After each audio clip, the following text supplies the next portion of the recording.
Hello, this is Max Milner, director, writer, co-producer, co-person who appears in camera a couple times of Lightning, a film I made with a bunch of friends and two professional cast members back in 2015, 10 years ago. So this is the 10th anniversary edition. I'm going to do a commentary track for the first time. I've never done a commentary track, obviously, because this is the only feature-length film I've ever made that I could do a commentary track for. So I don't know what the heck I'm about to say. This is take one, and I'm just going to keep it take one. Just let the rawness seep in, the stakes and all.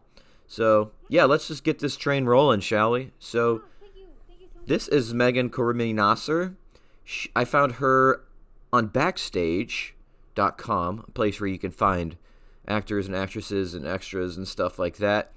And I knew she was right for the role within 5-10 seconds of the first video that was on her page at the time. I believe it was just an ad, but I was like, the energy, the personality, that is what I'm looking for in this character. And of course, I went and saw all her other videos on her profile too. I'm like, yep, this all just confirms it.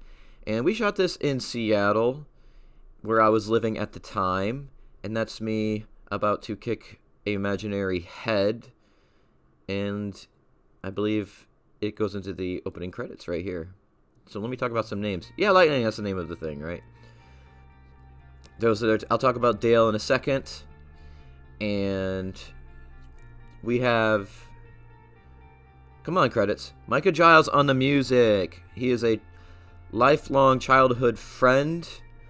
And there's my brother Chip doing the sound. There's a good friend I had in college and in film school and a roommate. Brandon Borman was also from the same school who I was rooming with at the time where we shot this. And David Law, Dustin Lepersewer as executive producers with Jeffrey Michaels. Jeffrey Michaels actually let us use all this professional light equipment he had for free. And his energy was so infectious. He's never been a part of a film before in any capacity, I think. And he was just so giddy to be involved, and it was awesome. And this is Dale Fennell. I'll talk about him right now. Found him on set of a project Billy was doing for school, and I was mesmerized from the get-go. I'm like, I have to make something with this dude. So that night, I went home and wrote a short film script, got his info from Billy, and pitched it to him, and he kind of freaked out. He was like, dude, this is my life. This is me. Have you been spying on me? And so it was pretty much a destiny to do that film together, and we did it. It's called Dale. It's on my YouTube channel. You can check it out. And it was his favorite project at the time he's ever done. We also did that on zero budget. Well, actually $7 because we bought a red light bulb. And I knew he had to be in my first feature. I just had to do it. So it's actually kind of written for him. And as you can see, there's pizza and chocolate milk. Two of my favorite things. And I kind of want to put pizza and chocolate milk in every feature I ever get to make, if I get to make any more. Yeah. So yeah, we shot this in 10 days. About a scene a day, pretty much. I'm part of the Godardian method, where you don't shoot what you're not prepared for, what you're not ready for, and what you're not in the mood for. And that's Kate. I worked with her at Cinnabar, a movie restaurant theater I was working at the time when we shot this. And she's just a wonderful person, and she was totally down to do this. And believe it or not, she was nervous. And then you watch it, and how could that person have been nervous? And those are Dustin's. He's an executive producer. Those are his actual kids right there. And they're hilarious. The one on the left was hilarious. And you can see, clearly doesn't know what's going on. She's doing her own thing there, which is great. That's what we want. All right, and that's me. Yeah, wearing my U.S. Space Camp hat. I wore that for every directing project I ever did until it might have been after we shot this, but Brandon and I were downtown Seattle frequenting this karaoke bar we frequented called Ozzy's, where they had karaoke literally every night. And there's some Australian or New Zealanders came in, these hooligans. Pretty sure they're a part of a rugby team. And if you don't know, New Zealanders and Australians hate being mistaken for each other. So I purposely kept referring to them as their opposite. and they had enough of it, and they took that hat and stole it, and was never be seen again. And it didn't actually belong to me. It was given to me by another longtime childhood friend. It actually belonged to his brother, and he gave it to me because I always admired it. And yeah, Dale actually punched me there. He actually kneed me in the stomach there. Those are my dad's glasses from the 80s he gave me, and the lens actually popped out when Dale punched me, and I don't know if you could hear the lens falling on the floor, but in the next scene I'll be fidgeting with it. And here comes another little tidbit. Now, Seriously? hurry! Oh, God, please, bring it! No, it's not working. Pull the pin! So yeah, Brandon and I would often just go into construction sites and steal fire extinguishers. So I wanted to write one into a film so we can let one loose like this. And I'm actually kind of upset that David Law told her not to spray the whole thing. Yet at the same time, I'm glad he did, because it blew back into the apartment. I don't know if I said this. This is Brandon, who shot the film, the DP. Brandon and I's actual apartment. It blew all in there, got all over all the equipment, got all over all the tables and chairs and the couch, and it was a disaster. So I can't imagine what it would look like if the whole thing got blown in there. And let me talk about this real quick. I am not an actor, but I'm a much better actor than I am in this film. I was just pretty intimidated and overwhelmed by being in the presence of Dale and Megan. And so it kind of made me put out a lackluster performance. I'm much better than this, but I'm not at their level at all. And I don't remember what I was talking about before that. But we got Project Pat here. I love showing Project Pat to people, and I told Billy, who was editing this, that he could put whatever Project Pat song was his favorite in. And that's what he did. This is his pick. Okay. I'm sorry I put you guys in a bad position. I guess I want to talk about advice I would give to first-time filmmakers who are at this kind of level, who are just making something with friends on a little to no budget. Don't make anything you can't produce. Do something you can realistically put out. And so the reasoning behind this film was, Brandon and I had an apartment. Let's set a film entirely in an apartment. We had recently moved into this apartment. And so I wrote into the two characters had recently moved into the apartment. That's why it's kind of empty and minimalistic and whatnot, because that's really how our apartment looked, because we had just moved in, and these characters just kind of moved in. So I incorporated in the script. It's all part of the plan. And also, it's shot in black and white, as you can clearly tell. 3 reasons for this. 1, it's kind of an homage to my first or second favorite film movement of all time, and this is not a hot take, it's a very common take, is the French New Wave. It was this movement in the 50s and 60s, France and stuff, and, of course, films were mostly black and white back then. And not just the black and white, but some of the stylistic choices you see in here kind of fall into that category. Secondly is black and white makes the apartment look much better. So it's a very beigey apartment, and beige does not look good ever, especially in a cheap, low-budget film. So the black and white actually makes it look better and less cheap, hopefully. And what is the third reason I had for black and white? Oh, yes. So some great filmmakers, whether I like them or not, had made their first features on purpose in black and white for reasons they have their own, of course. Christopher Nolan did Following in 1998, black and white, and Darren Aronofsky did Pi in black and white, also in 1998. So I kind of want to do a little homage to that. And let's talk more about the script here. So Billy was the first person I sent the final draft to, and he was like, dude, you gotta make this. And that was really the catalyst to getting this made. And I want to shout out to all those who donated to its GoFundMe or Indiegogo, whatever it was. Could not have happened without you, obviously, because we didn't have any money. I put some money into it. So the budget went to just to pay these two right here. It went to feed the cast and crew and for festival submissions. And since I talked about cast and crew, feeding cast and crew, let me mention that it's part of my philosophy that, if possible, cast and crew live together. It just allows us to connect and get more comfortable and bond. That way, when we're shooting, there's less pressure. We're having more fun. We feel more free to pitch ideas to one another. We're more approachable. And even the experiences that we have living together, we can maybe incorporate while we're shooting. And there's a couple examples of that happening in this. I hope I can remember to bring up those occasions when they appear. And what else was I saying? Yes, the script.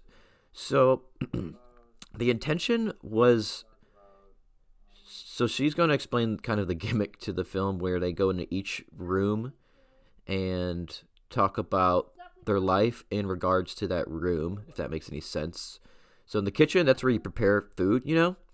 So they're going to talk about things that they've been preparing for in their lives. And then when they segue into the dining room, they're going to talk about, you know, that's where you learn whether your food failed or was a success. So they're going to talk about whether or not what they've been preparing for in their lives thus far has failed or succeeded.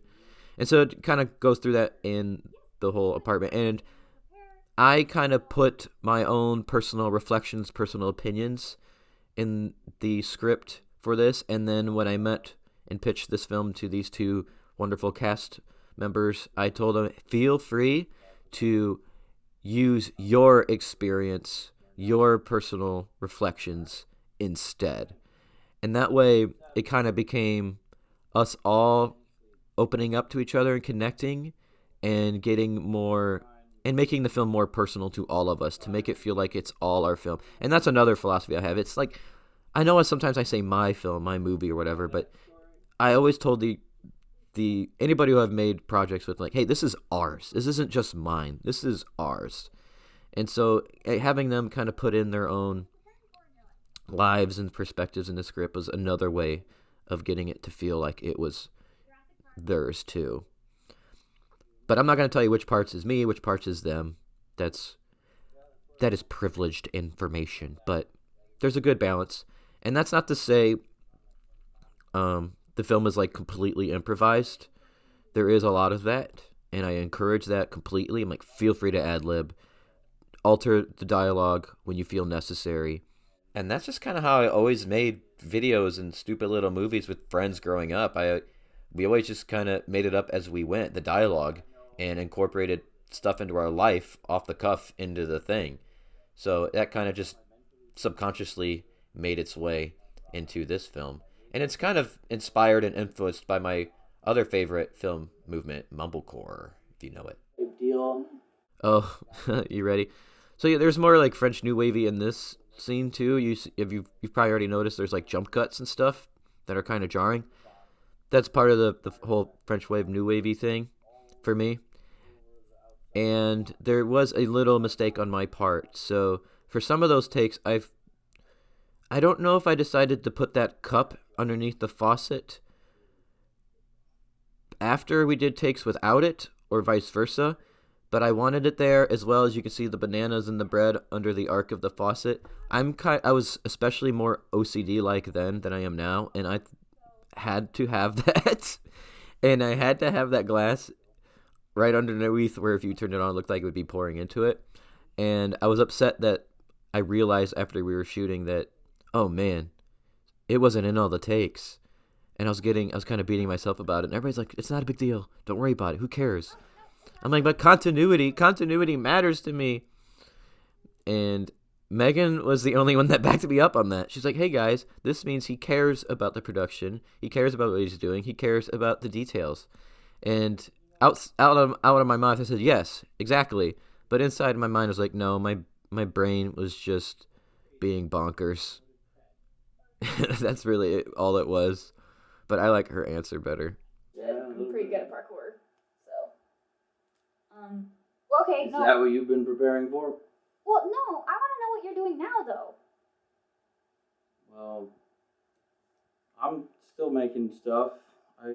And this film is very much me in a way. I'm equal parts, like personality-wise, both these characters.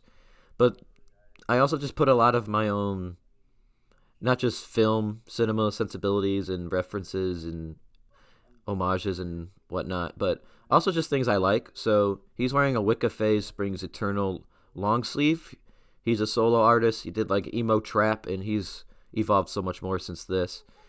Emailed him because we had done songs together. I'm like, hey man, can I use one of your shirts for this film I'm making? He was like, yeah man, go for it. And kind of the same with the sweatshirt she's wearing. It's an emo band from Michigan. Empire Emperor, I Was a Lonely Estate. I was friends with Keith on Facebook. I don't remember if I messaged him or emailed him as well, saying, hey man, can I use this sweater in my film? He's like, yeah man, go ahead. And that was that. No questions asked. They didn't actually file any formal document or anything, but I have the receipts and emails. Come at me, bros. And then there's other references made that they did off the cuff. Like he says Jackie Chan. They do a little James Brown bit. I love Jackie Chan. I love James Brown. And there's some posters in a room you'll see that are mine that reflect obviously some of my likes. And obviously I put in the chocolate milk pizza. Yeah, so it's very much me. You go to a Role convention. playing. No, it's like if you go to a Comic-Con or something like that. And so this is a bunch of takes. I put all the best. They're all done in one shot. And we just we stitched together the best parts. And that's where the jump cuts come in. I'm just cutting back and forth between me and Billy's favorite parts. Face looked great, but my clothes look terrible. And then I learned how to sew. And Billy is awesome. And I feel a little bad he just was designated as the editor because he's so much more than an editor, even though he's great at editing. It's just that David Law's a producer, so he had to produce. Brandon Borman, we all went to the same school. There's the James Brown. And Brandon Borman specialized in cinematography, so he had to be, and I'm so glad he did. He's way more creative and smarter than I am. So is Billy. But there just wasn't really a role for him. Sound my brother was doing, because my brother went to school for music and sound. And Micah, who I've been in a band with and have jammed with before we were in a band, while we were in the band, obviously, and after we were in a band. And Micah and I are just so in sync. We're so connected on more ways than just musically, but because of the musicality we have together, that we're so psychic. We're like psychic twins musically when we play together and our tastes and stuff, that he had to do the music. And Billy's a phenomenal musician too, as is my brother. But I just didn't have a spot for Billy, and the editor was the only one open. I was originally going to do it, but I was like, I have to involve Billy. Billy's the man. And so that's what he did. And we just broke the fourth wall there on purpose. I know I just said Billy's amazing and creative and smart, but that was actually an accident he left in. And I was like, Billy, I kind of like it. Let's keep it. And that's what we did. And it might be responsible for why this didn't get any festival acceptances, because it's the only one I do. It's the only time I break the fourth wall. We break the fourth wall. And so they probably thought it was a mistake. And there's another thing you do when you submit to festivals. They want press kits. We weren't really taught in the school what those were and how to do them. So I think I just probably Googled and tried to figure it out myself, and I probably messed it up. There's all the press kit was probably a disaster. Wasn't enough, or was too much, or was the wrong stuff. And so it didn't, it sadly did not land in any festival. I put it into the big ones like Cannes and Berlin and Toronto and Sundance, and like really little ones, even local little ones, even first time film festivals. And so it's either that breaking of the fourth wall, so I should have done it more times, different ways, and or done a better press kit. But what can you do? And so this is a real thing. That's a British flag I put up in Brandon and I's apartment in this room. That's where it goes. And we duct taped the borders of it and decided if you ever, guest or one of us, if you ever step foot into that room, you must speak in a British accent. Brandon got sick of it real quick, but I hung onto it for as long as I could. But it was a real thing. And what kind of is great about it in this scene is I think sometimes when you put up some sort of front, even if it's serious and egotistical or something, or if it's comedic, like faking a British accent, it kind of removes yourself from what you're saying, and you're able to get some more personal info out that way. if that makes any sense. It makes sense to me. Maybe I just didn't word it right for you. And as you can see, there's some unconventional camera compositions. They are aesthetic choices because I like unconventional camera compositions, but she's so good. They're so good in this. And by the way, I have not seen this in like 7 or 8 years. Not even kidding. But yeah. Anyway, what was I even talking about? Oh, the compositions and stuff. They should still generally have meaning, purpose. And that first one you might have noticed when she was making the phone call is staring at a blank wall with her just barely in frame. Dustin, one of the executive producers, he was kind of confused about it and didn't like it. And so Brandon and I told him, "Oh man, don't worry about it. We'll just put the opening credits there." That was never the plan. So I apologize, Dustin, if you're watching this, that we lied to you. You should never lie. We should never lie. And I'm sorry we lied to you. But hopefully that shot has grown on you. And there is purpose for it. I don't know, do I want to explain the meaning of shots? The meaning of lines and subtext in this commentary? Because I'm generally of the school of thought where I really want audiences to come up with their own opinions and own interpretations. But what the heck else am I supposed to talk about here? Fucking dolphin on his shirt, for God's sake. He must be fucking... Oh, so let me mention this. So I know this is my first feature film, and I didn't make a whole lot of shorts before or since, but I like focusing or giving more attention on the listener. So I told Billy that, and Billy picks the right stuff to focus on the listener to while the other person off camera is talking. I didn't tell him, I'm not a dictator. I'm not like, do it here, do it here, do it here, do it here. Let Billy decide on when and who to focus on and how long and whatnot. And he did it just perfectly. And I'm just generally an observant person, so anytime I'm watching people talk, or even if I'm in the conversation with a group, I often will look at the person, when I'm not talking, of course, to who is listening, who a person is talking to. Because, yeah, it's just as important. The fact that This probably goes without saying that there was no costume designer. They're wearing their own clothes, some of my clothes, and yeah. that makes me feel good.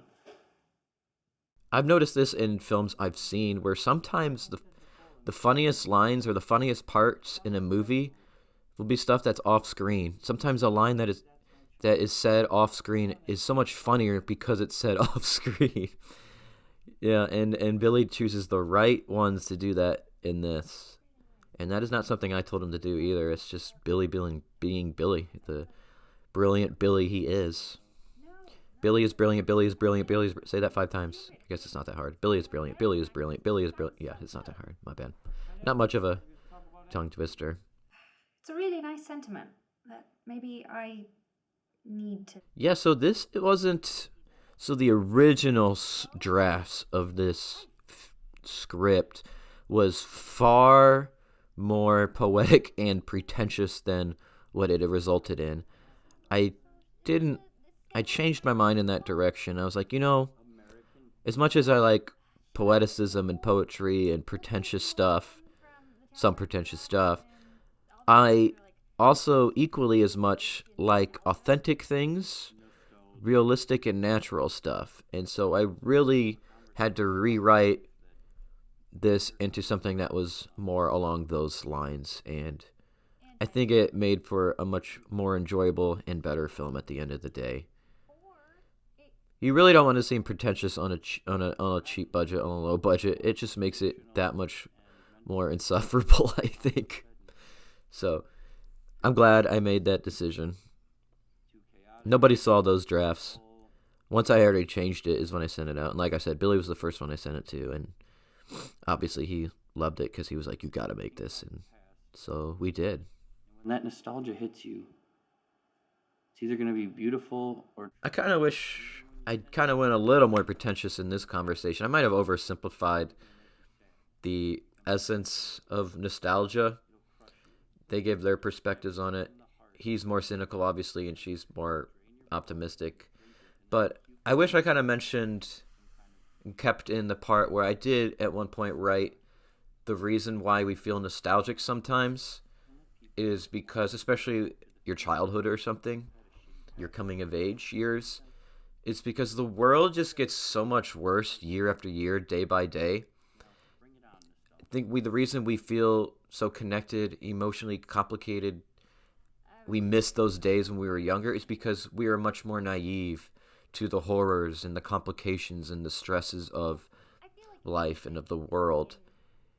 We just remember the feeling of being free and not knowing we were free of all these worries and concerns and ugliness. I mean, like, do you think that every era is ultimately nostalgic? Like, in 10 years, are we going to feel about right now the way we feel right now about our childhood? And it just goes on and on.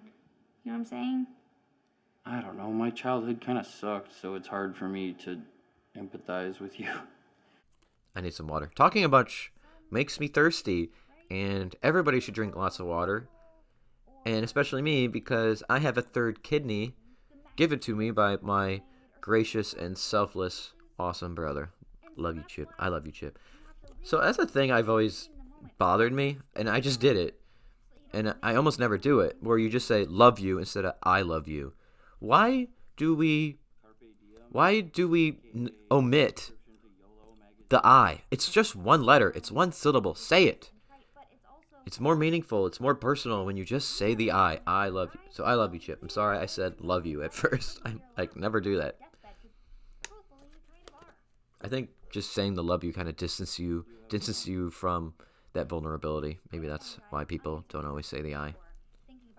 Mistakes I've made or regrets I have, because regrets are pointless unless they have no effect whatsoever on who you're going. Do you guys agree with this? Do you agree that regrets are meaningless? Drink that 5-hour energy. Or do you think they're important? And which regrets do you think are important? Big ones? Little ones? I hadn't drank that stupid energy drink. Sure, yeah, and then you crashed at the dinosaur Sorry, exhibit thing. at Yeah. the museum. Yes, Yes, exactly. I And recall. you have said like 1,000,000 times that you regret that, which Oh, let me talk about this. So I don't know if you can see it sometimes because Brandon put me in charge of doing it. There's like this little speck of light in Dale's eye, pardon me, that Brandon wanted, and there was nobody with an extra hand. So I had to do it, and I don't remember what I was using. A piece of glass, some sort of white thing to bounce it, but I had to use my hand and my wrist to aim it directly in Dale's eyes as much as I can, and it was straining my hand and wrist so bad. But that's just kind of Brandon's brilliance. Billy and Brandon are both brilliant, and that one little speck of light in his eye just makes the image stand out that tiny much more. silly. The hypothetical you. Yes, so those things. Why it's not on her, I don't know. Brandon could tell you. It's silly to regret them because without them you wouldn't be who you are right now, you know? And speaking of Brandon, so he's shooting this all on his own DSLR. I don't remember if it's a Canon or a Nikon. But he also built this rig, the Steadicam, you could say, out of PVC pipe. So let me add about $50 to that budget breakdown I mentioned earlier because, we had to compensate him for that. Self. I had to learn the hard way. Eyebrows, man. You need them. Okay. 5 grades. There's Micah's score again. Ugh. So good. Ladders, cornfields at night. Your turn. Except this time, nothing physical, nothing tangible. Go. Come on, go. Yeah, okay. So that's a real thing I do, where I will say, name 3, 5, whatever, this. Go. And I do it like that fast. Name 3, blah, blah, blah, go. And I want people to just rapid fire answer, like, boom, boom, boom, boom, boom. But nobody ever does. They're always like, I don't know, this, and maybe that. I'm like, no, that wasn't fast enough. Over. I just think it's fun. Nobody's ever done it to me, so maybe I shouldn't get annoyed, playfully annoyed that they never. You see that bird that just goes across the frame? We orchestrated that, believe it or not. We had that pigeon that crow, whatever it was, I don't remember, released right at the exact time. No, I'm kidding, obviously. I could be around him. This, of course, is shot on the same balcony as before, where Dustin's daughter called me Blake, which is the worst thing she could think of to call me. And also, this balcony. Don't know what I should say here yet. So, in the meantime, if you don't mind listening to me crack open another bottle of water. Poop story. So now they're in the bathroom and they're going to talk about, what do you do in the bathroom? You poop and pee. So they're going to talk about poop and pee stories. And I'll tell you a couple. So I don't know if this is normal or not, but I legit have to poop like 3 to 5 times a day.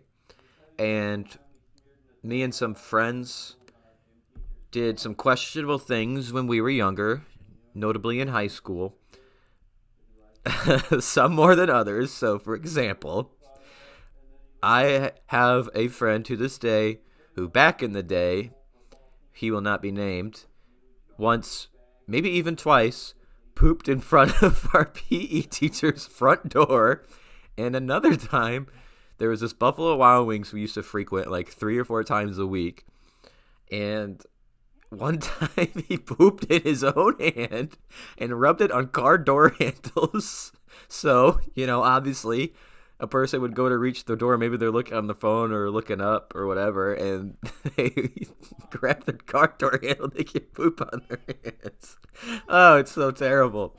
And meanwhile, that was just a one-time thing. But every time we left Buffalo Wild Wings and I had about at least 7 refills of mango lemonade, I would walk and pee at the same time on cars. So, and also I had friends in high school. I was not part of this group. Let me be clear. They would send each other pictures of their own poop and like rate them and rank them or something. Maybe they didn't do that. Maybe they did. I don't remember. I am somebody who I poop and I flush and that's it. I do not look. I don't like looking at poop. I don't know if that's normal or not, because I have these weird friends that would send pictures of their poop to each other. So I don't know if I'm normal or if I'm abnormal in that regard. But I will never look.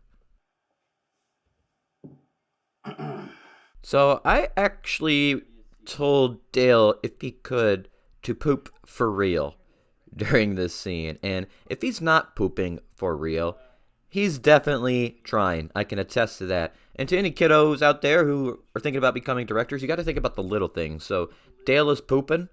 And if you have noticed, he's been drinking coffee. And coffee makes you poop. So think about the little stuff. Have you done that? I wish I So when I wrote the script, I didn't put names for the characters. I just put man and woman because I wanted the cast to come up with their own names, and I didn't want to ask or tell them. So it's kind of a test. And when the 3 of us met for the first time, they told me they had given their characters names, and I was so relieved. I was so proud, and it just even cemented even more that these 2 were perfect for the roles. So Dale came up with Clyde, Megan came up with Ella, and it's just another way for the cast to take ownership of the role, in my opinion, in my philosophy. I don't do that for every film, of course, but for this one, for this particular project, I wanted that from them and for them. And you can see this little wristband he's wearing. It's this macaroni duct tape. It was the same one that was around my glasses. I don't know if you could tell. Brandon made those for everybody in the crew, and it was just a kind of thing we did to tie us together. So I had one on my wrist. Brandon had one on his wrist. Dale had one on his wrist. I don't think Megan does. Not everybody did. And like I said, we all lived together. Not all of us. Did I mention this? It was my philosophy where we all lived together and stuff. Not everybody did. So Megan didn't because this was in Seattle. Dale was from Chicago, so he flew in. And, of course, we didn't want to put it in the budget of hotels because also that goes against my philosophy I explained anyway. But Megan, she's local, so she had her other job. And I was going to ask her, hey, don't go to work. Come room with us. And that would just be kind of weird because she's the only woman. And I wanted her to feel safe and comfortable. And if she didn't want to, I'm not going to force her, of course. She said, I'd rather not. I'm like, boom, perfect. That's no problem. So Dustin didn't either. Jeffrey didn't either. And Micah didn't either. Micah's in Alabama. But my brother, who did sound on set and in post-production, Billy, who was our editor, Brandon, of course, since he was my roommate and the DP. David Law, the producer. And Dale. We all lived together. I don't remember the sleeping arrangements. I do know for a fact that me, Billy, and Chip were in my room. Brandon, of course, was in his own room. And I don't remember if Dale and David Law shared a room with Brandon or if they both slept out in the room on the futon or whatever. But, yeah, so he talked about poop. Now she's talking about pee. Drips down onto my face. Yeah, I suppose it's kind of a different ball game down there, huh? Yeah, it's like a no-ball game. No bad either. Mm-mm. Just a mound. I wish I could say I wrote those little bits right there. That's all them. Even that zinger at the end. Just flush the toilet. I think I did write that one. We'll see. I don't know. I haven't looked at the script since we shot this on set. Okay, here's a cool thing I did, I think, is this is my actual room, but it's Waldo's room, the character I try to play. Last minute, I decided to make his room really weird. He's the enigmatic friend of theirs, mutual friend of theirs. And so I decorated this room in a way I wish I had done better and more absurdly. But I had them go in. I did not let them see this room the whole time we were there shooting until we shot the scene. So this is no script. I just walk in, film them, and they get the riff off the cuff about everything they see here. Those were Lion King leggings, actually, Dale, not space. All right, let me explain what these discs are. So those are discs to the Superman animated series.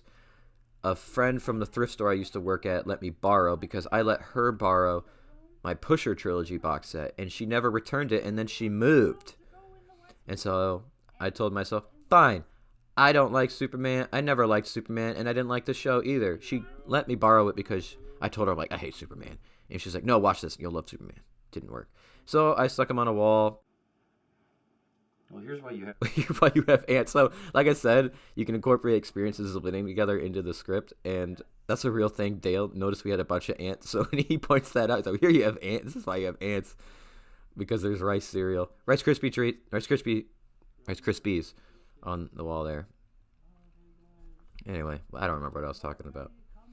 And that hand, that severed arm prop, that was one of 4 that Chuck Palahniuk, the author of Fight Club and such, my favorite author, I've read all his books, threw into the audience about 150, 200 people, and I was one of the 4 that caught one. And it's signed and everything.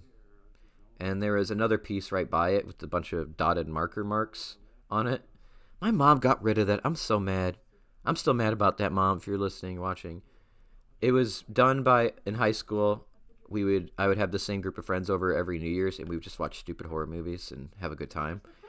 And one time we were just chilling in my room, and it had a bunk bed, and Chris was just dropping a set of markers over and over on top of that white cardboard, and it actually looked kind of cool, and I kept it for the longest time. So yeah, at the end, we're like, hey, when you guys are done riffing, take those candles into the fort that Brandon Borman made, because he's so good at manual labor. I've never had a manual labor job in my life, and he's a missionary kid, so he has a ton of experience, and he was a landscaper at this time. And so he made that fort. But we had to have a light source for the fort, of course, so we pretend it's the candles. Realistically, that would never happen.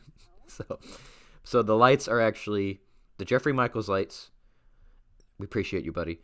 Are on the outside, shining in through into the inside, of course. Excuse me. So they're in the first bedroom scene where they're going to kind of talk about personal stuff, and you probably don't want to hear about dead sisters and suicide attempts. So let me give some more stories about the production. So like I said, most of us are living together, and we pretty much would go out karaokeing anytime we could. There was this karaoke bar within walking distance of Brandon and I, and he and I went there all the time and brought the house down every time, may I say, because we're the only people that was under 45 there, not doing country songs. Yeah, so we walked down there with everybody, and of course, as usual, we brought the house down. They knew us pretty well, and we brought an entourage, so they were all about it. And I don't drink. Billy doesn't drink. David Law drinks responsibly. Brandon drinks responsibly. But Dale and my brother had too much. And Dale was like, I gotta go back. So he walks back to the apartment. And in his foggy mind, his altered state of being, locked the door behind him. I mean, he, in his own logic, he was being safe, locked the door at night, But he somehow forgot that we would have to come back. So hours later, we walk back. One of us stumbles back. And we get to the door, and it's locked. And so we bang on the door, and there's no response. Nobody comes to the door. Nobody says, just a minute. And we're like, what the heck's going on? Is Dale not in there? We didn't have the key. He had the key to get in. So we're like, oh, shoot, he's locked in there, and he's passed out. So we're banging on the door. We're yelling. We're calling him, and he can't hear his own phone buzzing and ringing because he's that gone. And then Chip, my brother, barfs right in front of the door. And Brandon goes around the back, and it's on the second floor, and he starts climbing the balcony, the person behind us to start climbing onto ours. And the guy down there, this is all Brandon's word, but I believe him, pulled a gun on him. And I know he's telling the truth because Brandon came back around shocked. He looked shell-shocked. I'm like, dude, what happened? What's wrong with you? He's like, I just got a gun pointed at me. So he told us that experience, and I wish I knew the details. But he explained, and the guy let him go, of course, since he came back intact and whatnot. And so then I called up my friend Heather. I was like, do you mind if 5 or 6 of us crash at your place just for the night? And she had this tiny studio apartment. But bless her heart, she let us stay there. And the next morning, Dale apparently wakes up and is confused why nobody is there. And then he goes to see, I guess, if we're outside, opens the door and sees a pile of barf. And he's like, oh, I get it. He pieced it together. I was so hammered. I locked the door and passed out and couldn't hear them. And so I guess that's the story. I don't know if that's funny to you. I don't condone over drinking, folks. Don't drink excessively. Drink responsibly. So let me talk about, I know I said get serious, but we're not going to talk about too much serious. This shot, so I had in the script, and I knew on set that I wanted to incorporate something surreal, something abstract, because like I said, as much as I like naturalism and realism, I love the absurd, I love the surreal, and it's kind of my mission as a filmmaker to blend both those elements together. And so I was looking for an opportunity to do that, and I thought this would be the one, but I didn't have any specific ideas. We had no budget, and I am not the mind of Brandon Borman. And he was like, all right, I know what to do. Let's put Dale in the bathroom, pitch black. We'll just have this little flashlight shining at him, and I'm going to take the glass from the living room table that I got from the thrift store I worked at, same with the dining room table and that one weird circular chair you saw there that I think Dale was sitting on. Anyway, he takes the glass from the living room table and holds it between Dale and the mirror to get this kind of fractured self-reflection in the image. And I'm pretty sure I had to hold the glass, and somebody else holded the flashlight, and Brandon shot it. All in this, we shot this in that first bathroom, which was my bathroom, the bathroom with the pooping scene in it. And then for Megan's scene, I'll talk about it when it gets to that. Let me think of other stories I could tell. So yeah, we were all living together. I think I found one. It's pretty short. And it was early in the morning. I think Megan came and was doing makeup. And the rest of us are playing and watching somebody play GTA 5. And where's GTA 6? And Billy's like, I'm going to take a shower. He's like, all right, Bill, have fun. And so he goes in the shower, and Billy is not a short man. 6'2", 6'3", 6'4". And he's in the shower.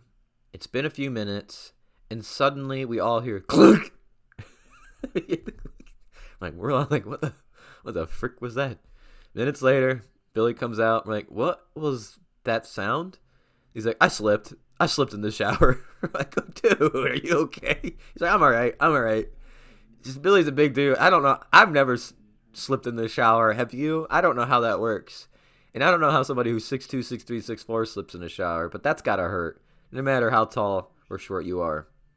It boggles my mind. It still makes me crack up anytime I think of it, or any of the times we had making this. Dale is just so good, dude. And Micah's music here, I told Billy, only play it during those moments. And, you know, I don't think it's a spoiler or over-explaining what those scenes are. It's just their inner minds, their inner state, their, what did Brandon call it? Their headspace. And so I only wanted the music for the headspace. And it'll cut back and forth between them. And when it comes back to the real world, you know, it's no music, but in their head is the music. And the same thing happens for Megan. But yeah, so here's more scenes with untraditional camera compositions. You can barely see Dale's face. And when she does her thing, you'll barely see any of her face. And she's off center here. I'm not going to explain it. It is purposeful, though, not just aesthetically. Although it is aesthetically pleasing. I love, like I said, untraditional framing. And I wish I'd encouraged Brandon more, encouraged us more to... It's become a more focused thing in my head when thinking about future projects, is to focus specifically on body language while people are talking or listening in a scene. So even though they'll be talking, we'll just be looking at their hands, their shoulder blade, their clavicle, or their knees, their feet, or something as they're talking. Because I think, and you may disagree, of course, body language speaks as much as our words do. Oh yeah, there we go, to her knees. I wanted more of that, and I should have pushed Brandon more. Yeah. That's my bad, Brandon B. So sadly, Brandon doesn't have a Facebook. I think he switched his number. I think he switched his email. I have no contact with Brandon. I have not seen him in a long, or even heard from him in a long, long time, sad to say. And the same is true of Billy. Billy is one of my favorite people of all time, so it's kind of upsetting we don't talk. No reason for it. He just, moved to New York and, built his own life, for himself. So I'm happy for him. I hope he's happy. And if you're listening somehow, Billy, I love you, brother. I miss you. No feelings are hurt or anything. I know you're just busy with your life in New York, man. Oh, yeah, so Brandon built this PVC pipe. So maybe there's more than $50 in PVC pipe. He built this. It's a little shaky because we got no budget and it's PVC pipe. He built this arc over Megan where he can somehow, I wish I could remember how he did this part, slide the camera across it. So it kind of goes over and around her. And we surrounded her with black blankets to, obviously stimulate the mind, the headspace, whatever you want to call it.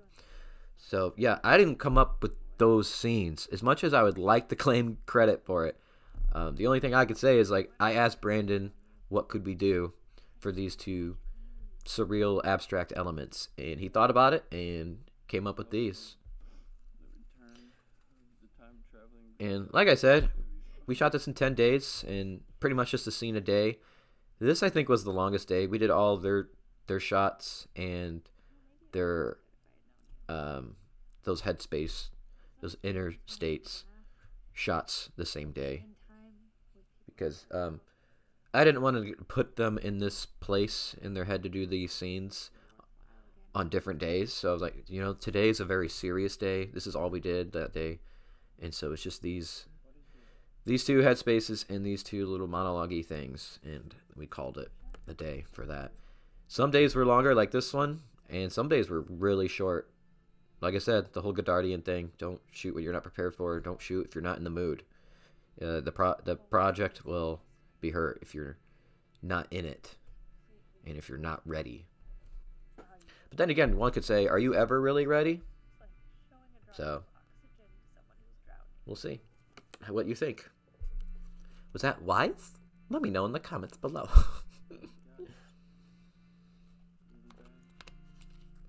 The sweater kind of works in this scene, eh? Yes, it's a phenomenal shot.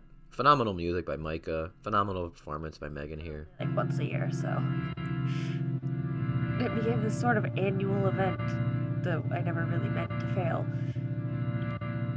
And Billy, cutting it to all the right places. Yeah, me too. Thanks.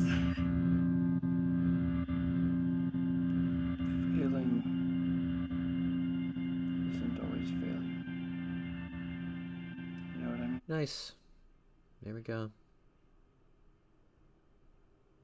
Of course, that insert was just, necessary. That wasn't like a poetic body language thing. It just felt right, rare. Good for the moment. And now they're going to head towards the second bathroom. This was Brandon's bathroom. Watch this neat little fade Billy does. The candles go out. It fades. Nice. Not sure if that was a note I gave him or not, but let's say it wasn't. Let's say it was Billy's idea. Be a whole lot dirtier, huh? No, last time we were just gross. Same difference. I'm sure you've been able to tell that there have been a decent amount of oneers, as they're called, one-shots. They call them one-takes, but I don't like that term. One-shots, where it just stays on the same shot for a while. I like films that use these quite a bit, even if they don't move. And the reason I like them, at least the reason I like doing them is, I believe, personally, in my own opinion, is it enables the performers to really sink into the scene, sink into the characters, sink into having momentum and rhythm with their scene partner, and just to kind of flesh it all out, to really exist, to be present. It's when most of us... I don't really like a whole lot of coverage. Coverage when necessary. No coverage when not necessary. And there's no reason to have coverage in this shot. And that was always the plan for this shot. So even though I'm about to say we also did it because it's a small bathroom, there wasn't really room to do coverage, that was never even a thought anyway. I'm just saying. Same with the kitchen. That was always the plan to do that shot. These two shots were in the storyboard that I made. We could have gotten coverage in the kitchen. We just didn't want to. So, yeah, I'm going to try to talk through this scene in case certain people are watching that this certain kind of topic would make you uncomfortable. So I don't know what else to say. What are some other stories on set? So there is... Okay. So Dale is from Chicago. Still in Chicago. What's up, Dale? He flew out for this and... Oh, he's painting his nails. So I used to paint my nails at this time until I moved to Nashville and had a job where they didn't allow it. So that was a bummer. And I don't remember if I told Dale to do that or... Oh, I remember. So I paint my nails, and Brandon thought it'd be fun if he and Dale also painted their nails. And Dale was like, I'm going to do it during this scene. And we're like, perfect, go for it. Just more unity thing. What was I talking about? Okay, so Dale had a friend, or has a friend in Seattle. And so on one of the days where we didn't have much, or we were shooting until later or something, he hit up a friend, and they went to a Mariners game together. We dropped them off. And then that night we came... Okay, it must have been a free day or something. Because he went, and then at night is when we went to go pick him up. So maybe it was like afternoon. Maybe we shot in the morning or something. And we go to pick him up, and he's not answering his phone again, similar to before. And we start driving all around the block, all around the city, looking for him. And instead of getting... At first we were, concerned, like where could Dale be? We had to assume there was an explanation. So we embraced the situation, and we comedically went around to ask where Dale was. And we do have BTS footage of us looking for Dale. We're asking people, being goofy about it, idiots, because we're idiots and psychos. And meanwhile, we finally pick up Dale, and he's pissed. Because as it turns out, he got in a little tidbit fight with his friend and stormed out and was looking for a charger for his phone because his phone had died. So he's hitting up all these convenience stores to ask if he could just charge his phone for free, and they all kept saying no. So he had kept going 2 and 2 and 2 until he finally got somebody or some store to let him.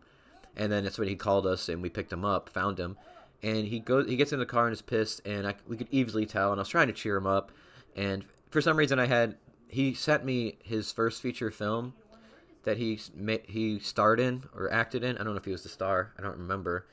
It was a project he used to work on with this dude he did shorts and stuff with, and they made a feature in Chicago. I think it was like a sci-fi thing. And oh geez, now I remember what I was talking about earlier. But anyway, let me finish this. I was like, hey man, I watched this and I thought you were great in it. And he snatches it from my hand, breaks it in half, and throws it out the window. I'm like, what are you doing, bro? And he regretted that. Like he's like, I don't know what I was thinking. I'm so sorry I did that. It's the only copy I had. Yeah. I don't know what this is. This was a thing they did. I don't know if it's some sort of acting exercise. But yeah, we just decided to shoot it. Sometimes when you know you're about to have a serious conversation, you kind of want to put it off as long as you can, and that's probably what they're doing here, the characters, you know.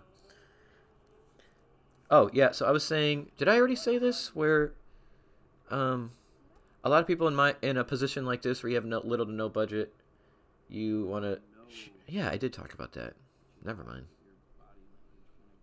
You know, you want to work with what you got. Don't be overly ambitious. You don't need to make an action movie, a vampire movie, or some sort of crime film. Just do what you can realistically produce. That's the biggest thing I can say about anybody who wants to make a movie who hasn't yet, whether that's a short or a feature.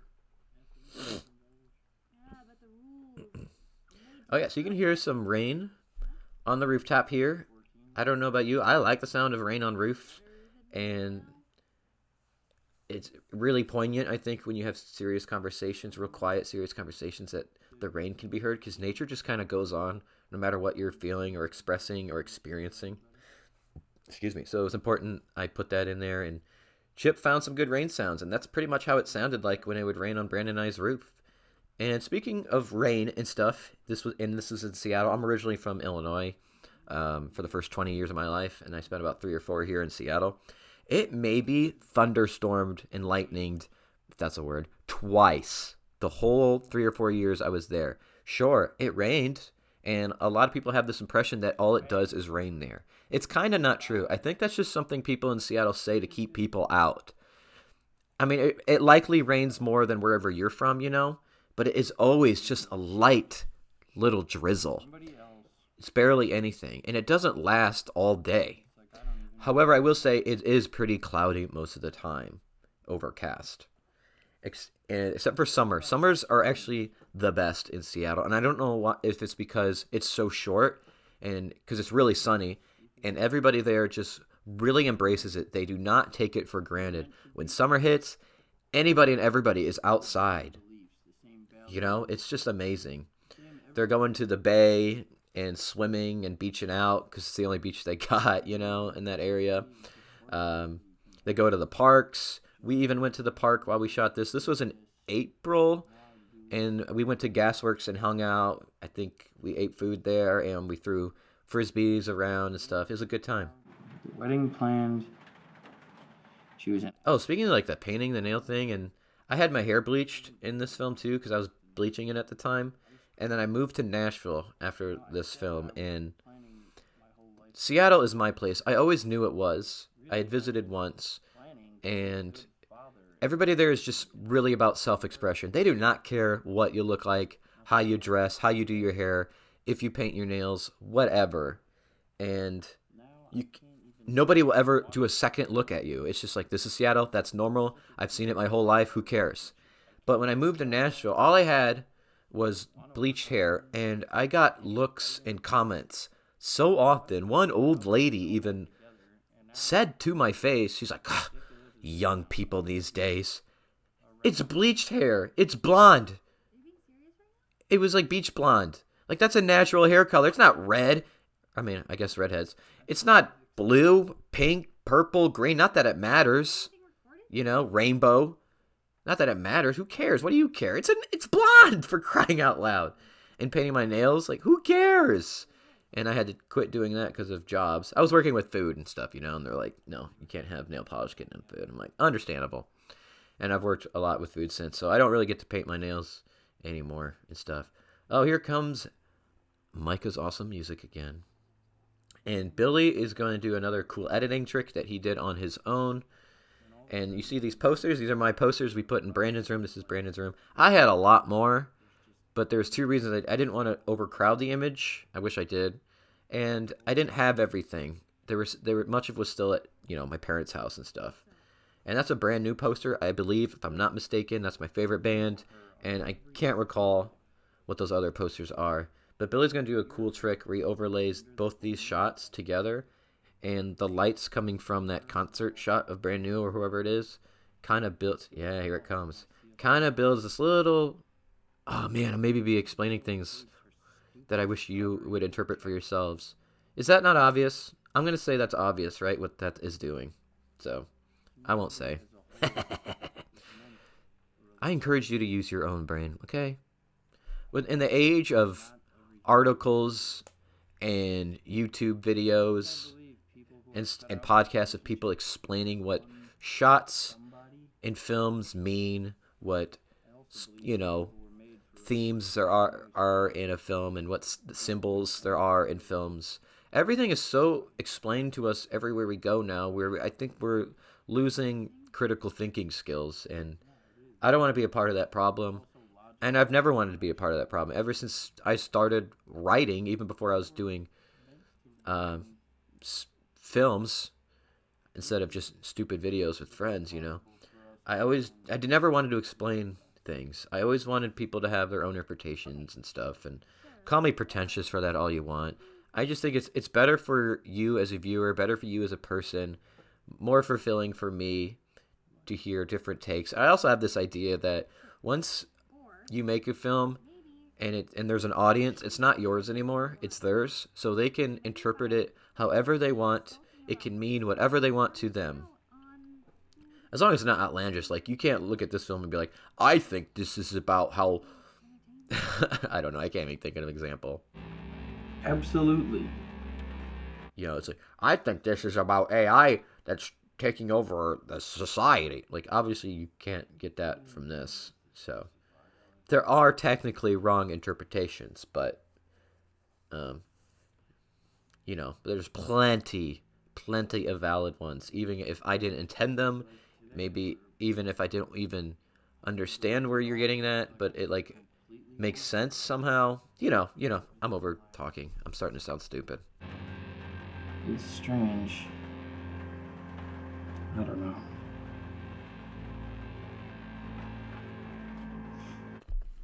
How's this commentary track? I've never done this before. I've never done a commentary track before. Apparently I don't know how to do this. Apparently I might not be doing it very well. Apparently. Physically. Now I do that for my chance to have a career that I love. That's what you were picking up on in the dining room. Okay, let me explain the next scene before it happens so I can shut up during it and let the moment sink in. So at the end of this is all technically one scene, this and what I'm about to say, because it's all in the same room and it's like continuous. I told each of them something I did not tell the other. I said, whenever you feel like the scene is over, like you've done the script and you've done your little ad-libbing afterwards, if you chose to do so, when you feel like the scene is over, get up and go to the laptop I set up for you and play the song that is queued up and ask the person to dance with you. I told each of them that without telling the other, and I wanted to see who would do it first. And originally, I was going to only use the take of whoever did it first, but I ended up using both. And to kind of leave you on the edge of your seat here, I'm not going to tell you who went first. But I did end up using both because, I don't know, I liked it so much. And the songs I picked out were really what one or both characters were feeling, that it could apply to one or both of them. So I chose the songs strategically, thoughtfully, And one of the songs is where the film shares its title. It's not the song kind of speaks to them personally, but it's not really why the film is called Lightning, even though the title has lightning and the lyrics include the word lightning. That's more for a character or both characters. The film Lightning does have a meaning. Again, I'm so sorry. I don't want to ruin it for you. And I think I could be mistaken. Like I said, I haven't seen this in 7 or 8 years. One of the characters has in this scene, I believe, where they are waxing about their perspective on relationships, where they mention something about lightning, and that's kind of where the meaning will stem from. And I don't want to give it away, but there is meaning to the name that I will let you decide what it means. There's a lot of right answers, valid. Whatever you want it to mean for you. Don't give me that face. Come on. Come on. I don't know whose that is. That is not mine. That cannot be Brandon's. It's possible, I guess, or if Megan just brought it in, or what. I don't know. I don't remember where that thing came from. Maybe there's one thing we can do before. Oh, yeah. Here we go. So the point was to get a genuine reaction from the other. So that's why Brandon's kind of going in. Everybody knew about it, but them, And I don't know if you could tell, but Dale was sweating in this scene because it's a small room and the lights Jeffrey so thoughtfully gave us. Dale couldn't figure out the laptop. That's why you heard the thump, and so she fixes it for him. So there's all this thing. It was planned but not scripted, and it's all real reactions and stuff. It's a small room with a big light, and big lights are hot, especially in small rooms. And so Dale started sweating because he was the closest to it, and but you could say maybe they went outside for a minute, and that's why he's wet, or he was sweating from talking about what he was talking about. All right, I'm going to shut up now. Almost. So this is a song by Adam McGilvey, who is Wicca Springs Eternal, who was in a band called Tiger's Jaw. This was a song he recorded, I think just on GarageBand or whatever, in between those things. It's like not Wicca Phase, it's not Tiger's Jaw. It's just, I think he was just going solo.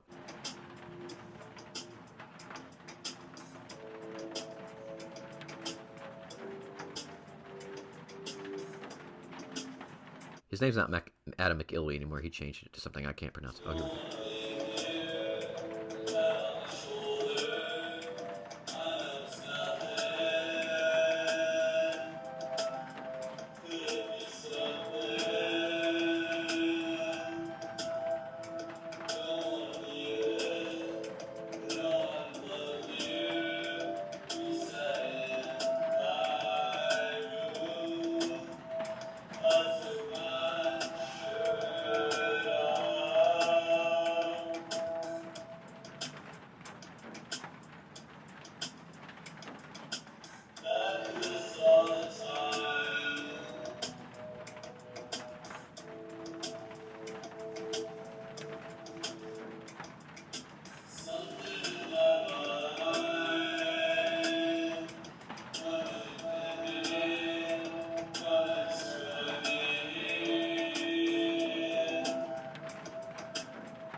So we could cut right there, but we don't. She's going to do her song now. Oh, I don't even know my own movie. Yeah, I remember. It goes, whatever. It goes after this, I think. Yeah, anyway, so I wish I kind of pushed Brandon more to, like I said, just focus on some body parts, like show the hands some more. Maybe go down just to, like, just their, like, chins or something, their necks, the back of their necks, and just, but I think it totally still works. It's still a really good shot. Brandon goes in and out right at the best times, so I'm happy with it. I'm not criticizing it at all. Me if anything, I didn't tell him to, I should have told him to. That's a fair point, but I hope you're proven wrong. Yeah, I hope so too. Prove me wrong. I would love that. And I don't know if this is like an actual thing, but I've heard of Midwestern goodbyes. I always thought it was a thing everybody did, where a Midwestern goodbye is where you say goodbye like 3, 4, 5 times before anybody actually leaves. And so it takes like 20, 30 minutes to... It's shortened here, obviously. And I didn't really intend it. I just wrote because this is what happens to me when I say goodbye to anybody. It doesn't matter if you're going to see them the next day or the next... or until, after the weekend or whatever. It just takes forever to say goodbye. You'll be talking and you'll say bye, and then something else comes up and you keep talking, and then it just loops. I still even do it now. I do it all the time anywhere I go. I have a friend who comes every Saturday, and we jam, and then after we jam, we go to his car to put his stuff in and to say goodbye, and we just keep talking. We'll say goodbye, and then we'll keep talking, and we'll be out there for 20, 25 minutes before he actually goes. And yeah, so I didn't know this was a thing called Midwestern goodbyes until just the last couple of years. This is just, I thought was normal. Okay. Better send that link. But also, of course, these two, don't really want to say goodbye. So it's a little more understandable in this context, but this is kind of what happens anytime I say goodbye to anybody. It doesn't matter if it's for a long time or like the briefest of times. Like, even if I'm going to see you tomorrow, this might happen. They say they will and never do, and we can actually stay in touch. You mean you actually want to talk to me? I know, it's crazy, right? Is that what you're telling me? Yeah. So it's also important to get this in one shot because I didn't want to disrupt the emotionality underneath their performances and the characters' feelings, Okay. I'll miss you. I think pretty soon. Oh gosh, I have to show up, of course. Return. Hey, Waldo. Who wants this treasure? Oh, hey, Waldo. Oh, Smokey. Yes, I was stuck. And here's another how experience thing of living together. We'll incorporate here. Oh, I'm gonna reference a song we heard while we were all together and thought was hilarious. last too long, unfortunately. I've been gone for hours. Look up, feeling like a woman. The Flick of the Wrist song. Look at that flick of the wrist. Look at that flick of the wrist. Look at, I was on the move. We were just like, I don't know, we were driving somewhere and that came on the radio and we all thought it was hilarious. And so I ad-libbed that in there for some reason. By the way, her and Waldo are just friends. I don't know if that was obvious enough. Alright, oh, okay, this is where it goes. This is the song called Lightning by Olive Drab. They're not on Apple Music for some reason, but you can find them on Spotify. And, yeah. We'll just let this play out.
Oh gosh, I forgot about that.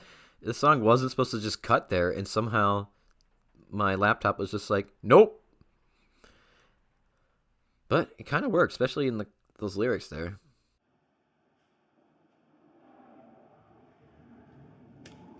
So that is,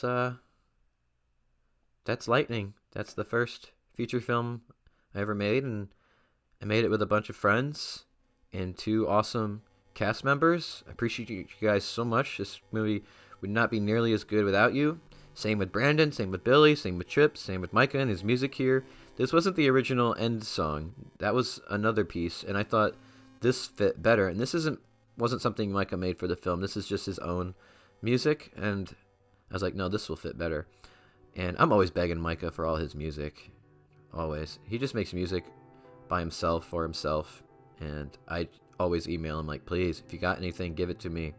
Yeah, and thank you to all who donated to the GoFundMe, the Indiegogo, whatever it was. Obviously, none of this would have happened without you. It just wouldn't have been better. It would not have been as good if it wasn't for the cast and crew that I was pleased to work with and pleased to have. And so Dale doesn't actually have a driver's license, I don't think. He just had his ID, and yet he's driving my car, my Chevy Cruze, 2012 Chevy Cruze, beige. Her name was Alicia. And then I wanted to get that. I'm so glad we got it on the spin. To me, it's like, it's not a Seattle landmark, but to me it is, because I drove around that area a lot and saw it and loved it. I was so glad it turned just in frame perfectly. And there's reasons for why this shot is not in black and white anymore. I think it's rather obvious, but I'm going to let you decide. And I'm sorry if you're frustrated. I never really explained the meaning of certain choices, of certain character decisions, character logic, lines, title of the film, or anything. I'm really sorry, but that's just my own, I keep saying this word, my own philosophy, my own take, my own thoughts on things. So yeah, I hope you enjoyed this commentary. It was my first time. These are the names of all the donors. I love you guys, all of you. And I hope you enjoyed this. I'm sorry, I'm repeating myself. If you want a copy of this, I can get you one. Because many of the donors donated enough where it was part of the perk. And then that stupid laptop that cut off the end of that song crashed. And so I lost all the names to people who paid enough to get a DVD. And at this time, we can probably do a Blu-ray for you. And if you want one, I'll get you one. Just let me know. If you know how to reach me, you can email me, message me on Facebook, go on my wall. Is it called The Wall anymore on Facebook? Or if you're on YouTube and you're some stranger, just leave a comment. I'll get it to you somehow. And yeah, I just want to let you all know that yeah, this is a joke. I saw this at the end of a couple movies. It seemed like they tried to make it a thing and it didn't last. 13,000 American jobs and involved 500,000 work. Obviously, that's not true for this. But yeah, I just want to let you all know that Jesus loves you. I love you. I hope you have a terrific day. I hope you have a terrific life. So, peace out. A-Town.